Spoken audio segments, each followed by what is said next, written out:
Qui est Stéphane Richard, le nouveau président de l'Olympique de Marseille? C'est la Provence qui a fait fuiter en premier le nom. À l'heure où vous voyez cette news, ça devrait être d'ores et déjà officiel. Et vous allez le voir, l'homme a un CV qu'on peut juger comme étant plutôt intéressant.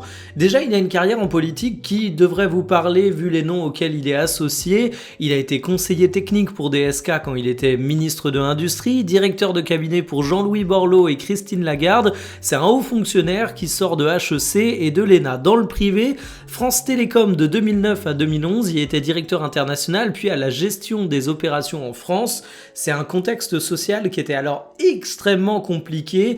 On était encore un petit peu dans la période France Télécom, polémique sur les pressions mises en interne, des personnes qui mettaient fin à leur vie, c'était absolument dramatique, c'était un contexte qui était incroyablement compliqué, autant vous dire que c'est le genre d'expérience qui forge un homme.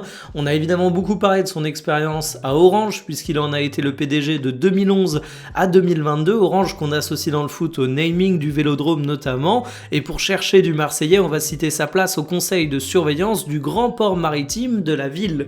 Là où le profil est intéressant, c'est que c'est un profil qui est à même de restructurer le club, et j'ai même envie de dire, peut-être que ça va paraître ridicule avec la conférence de presse de McCourt que j'ai pas encore pu voir au moment où je tourne la vidéo, mais que c'est la gueule d'un profil qui peut habiller la mariée, c'est-à-dire que si tu as besoin d'assainir un petit peu les comptes de l'Olympique de Marseille, de mettre un petit peu de rationalité dans la gestion du club, eh bien je trouve que c'est vraiment le type de personne que tu as besoin de voir.